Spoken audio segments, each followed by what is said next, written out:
Okay, so loving the sequence it's set up and out. Grip wise for me, very good. Really holding that club really nice there, especially in the right hand there.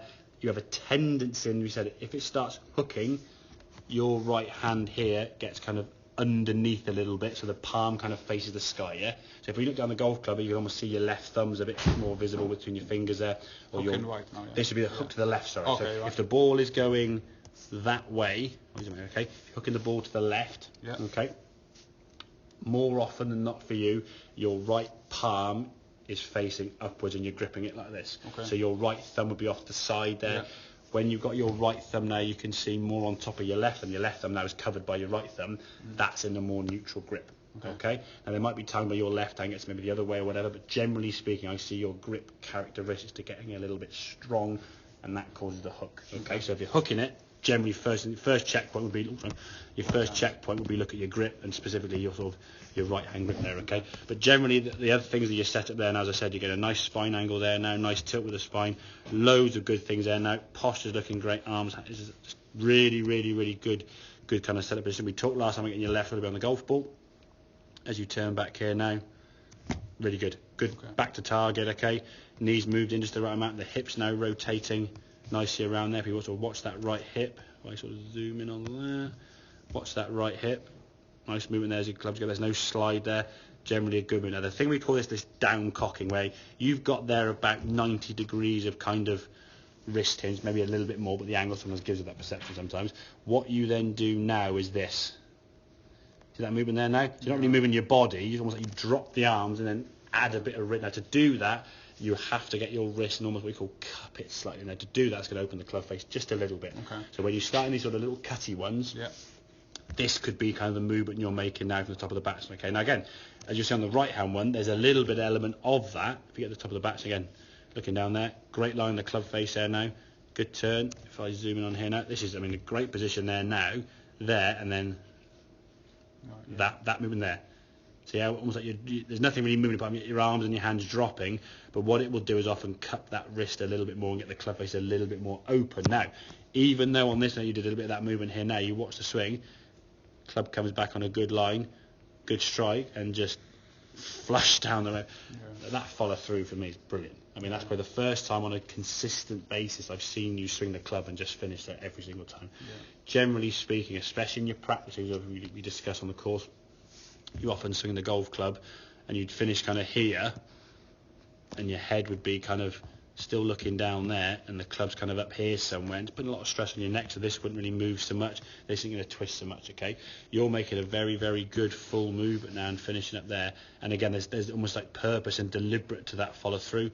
It's like pause and under controlling balance, and that's why I think that for me is just a nice sort of simple swing to take to the golf course. Yeah, yes, you could still swing through to there, doing it some lovely swings and miss hit it, because that's human nature. If you're hammering a nail 100 times with a hammer moving at 2 foot, you're going to miss the centre of that nail every now and then. Okay, it's just human nature, but there's a lot of positives to take away from that. It's in balance, and we see the dispersion of your shots are more kind of in that area, not potentially kind of in that area as it was before. Okay, so for me, in terms of the shots that we see you hitting on a regular basis, okay, the hook, as we discussed at the start of the video there, right palm is mainly under it. So if you're hitting a bad shot, what shot is it? Is it a hook, as in it spins right to left and the ball ends up way over there?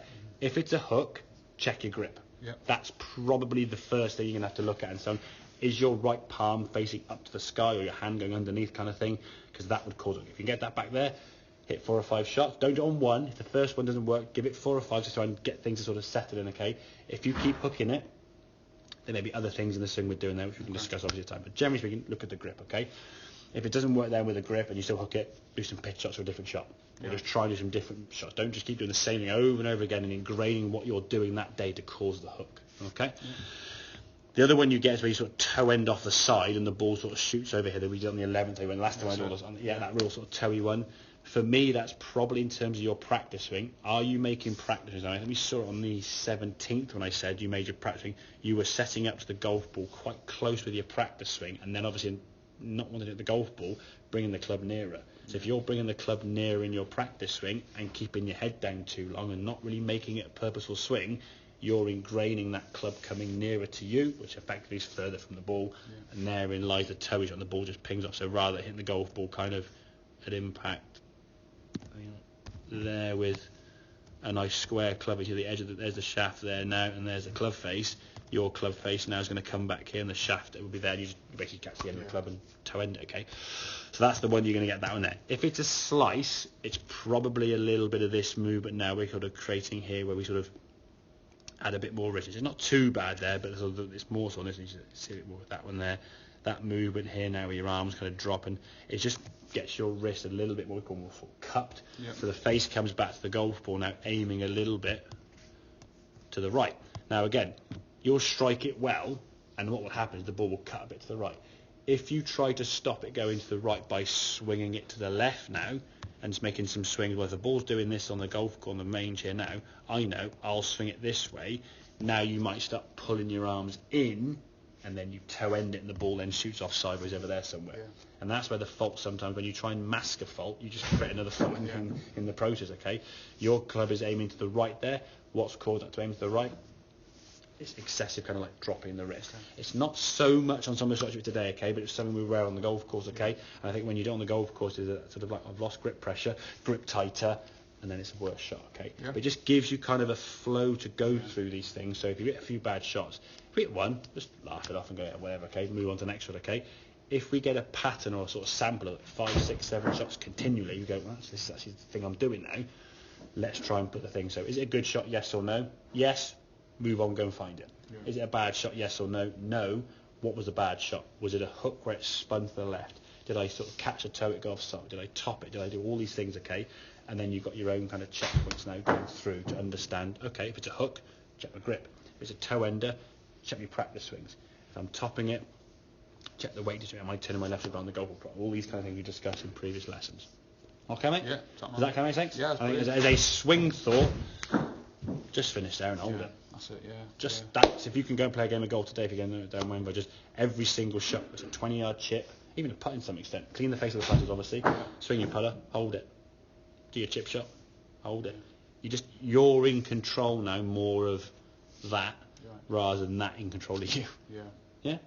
Very good, mate. Good stuff. Right.